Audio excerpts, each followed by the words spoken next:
September 20th, 2013, unbelievable. September, October, November, December. We're almost through the year 2013. To me, it seems like it's gone as a flash. The release this week, I released the whole tone scale in the advanced voice course. It's a little different sound and not the kind of thing that singers are used to so much vocalizing to, which is a good reason to be vocalizing to it. You know, get that muscle memory and get every sound in your head, like I keep saying. Also, working on all kinds of aspects of the harmony course. Again, I'm going to keep on pushing the fact that I'm very excited about what's coming up in the harmony course.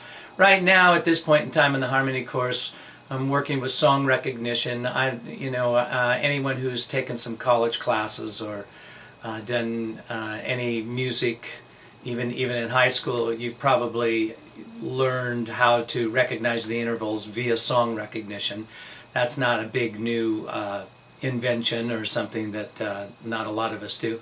But it's a good thing to do, and I've organized it, and what I've done and continue to do here in this part of the harmony course, the beginning here, is to get you to recognize the intervals in two different ways ultimately. One way is melodically, meaning one note to the next note. The other is harmonically, meaning hearing the notes against each other. And that's where people kind of fall short, and hearing the notes against each other. I'll be talking a lot more about that in the future as the harmony course advances.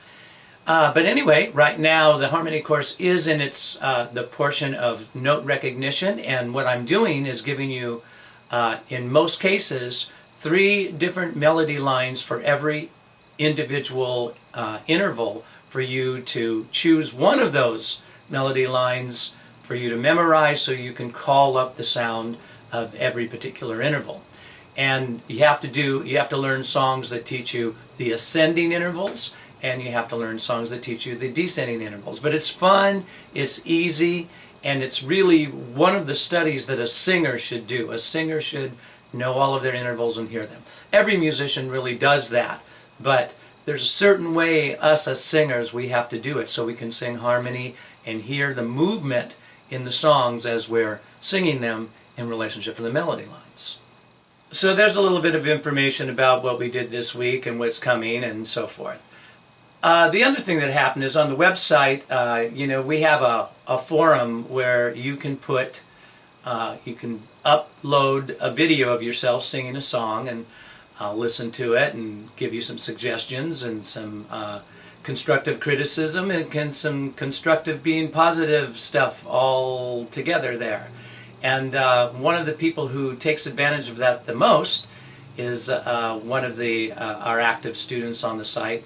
His name is Buddy, and he gives great, shoots really great artistic videos. I really love the way he does that.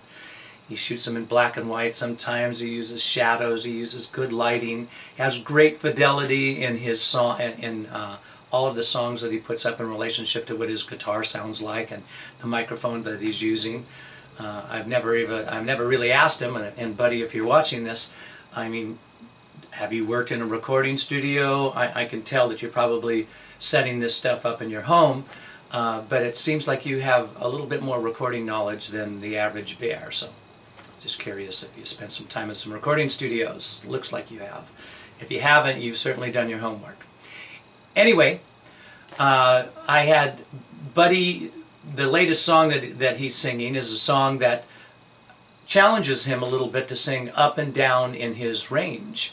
And I talked a little bit about and wrote a little bit about it on the forum, but I also made a promise that I would get into discussing a little bit more about taking the air pressure away, singing up in your bridge areas here, right now. So I'm going to do that, but first I'm going to change the camera angle, so I'll be right back.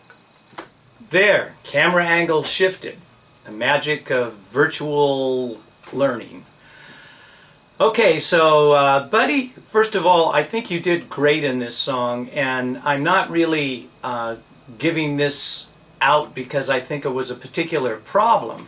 It's just that you gave yourself the opportunity in this song, which incidentally was Jerome Riddle tune called Fall Afresh, for everybody to understand that, that you worked both very nicely in your chest voice and had to jump up into your head voice and hit some notes that were in your mix area. And so it's a great, that's one of the things that you did. The other thing that you did is that you chose to go from, at times from chest and mix, and then sort of pop into your head voice on a top note that could have been brought up to mix, or, as you did, artistically make the choice to go up into your head voice. And that's something that we can all do at different times. That's the whole point of learning how to pull your mix up a little higher and take it into the second bridge, which is what I want to talk about here, or make that decision to go into your head voice. One isn't more correct than the other. It's an artistic decision. But one is a little easier to do than the other once you understand chest, mix, and head. It's easier to pop into your head voice, and sometimes that's the best choice and sounds cool. A lot of Justin Timberlake stuff, he does things like that, or all the guy groups from his time period, like NSYNC and stuff, they used to do a lot of that stuff. So hey, hey, be kind of in mix, and then hey, hey, that kind of light touch the head right there and come back down. You know, again, artistic choices. But point being, let's talk a little bit about mix, how it works, and how you pull your mix up a little higher, when you do, and if you should. Okay, first of all, for you, buddy, where your bridge starts is all of your notes, your chest voice notes, are from a D, from this D on the piano where middle C is at, on down is where your chest voice basically is. Everything above this D, up to the this D, then E flat, E, F, F sharp, G, A flat even, that is your first bridge. So between D and A flat is where your first bridge lies. And if you've been studying, and I know you have, all of the exercises and so forth, it starts to get easier to sing in this area in your mix. There is no getting around the fact that mix is still harder to sing. It's where the most air pressure builds up in your throat. But as you start to understand it more, it's not too much air pressure, but it's air pressure that you have to deal with. And then once we get this D to this A flat, past this A flat, A, B flat, B, and C are, I always like to teach for a voice at your range level, that as your connection, your head voice, second bridge, and head voice. But you can take past this A flat and bring up to the A, even to a B flat. In time, B and C can even be pulled up to mix, but you can't do it. It's not logical for you to sing always right in that area all the time. But you can bring it up for a note or two in a song for a big moment, like this song does. So that's one of the things that can happen. And how would you do that? Well, we're always talking about taking away the air pressure. You even commented that you were trying to take away the air pressure. But I still want to show you right here what to do. Now take this exercise here, or take the minor 13th, either one, because that's an octave and a half range basically, and it'll get you over your bridges quicker. Let's take this this one here. Come down here and write virtually, you and everybody else who's watching this that's male voices. Females, I have to put it in a different place. Actually, maybe I will for both of you. Okay, so for the guys, you're gonna take this moment. I want you to go mum, mum, mum, mum, mum, mum, mum, mum, mum, mum. But did you see what I did? I didn't go mum, mum, mum, mum, mum, That's already building too much pressure, too much heft underneath your chord. Actually, as you're coming up, you want to go mum, mum, mum, mum, mum, mum, mum, mum, mum, mum, mum, mum, mum, mum, mum. When you do that, you take air pressure away. That's how you take the air pressure away. Now I'm singing through this first bridge here.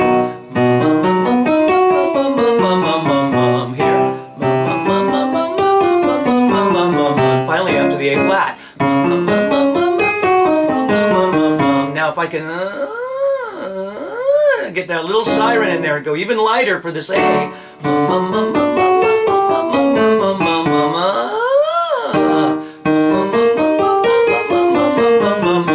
I brought myself all the way up. Now I know it sounds silly, but I brought myself all the way up to a B flat without putting much pressure to my throat.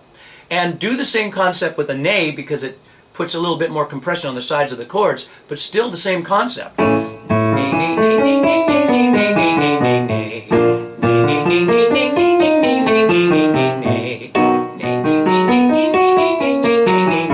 Silly, but works. I'm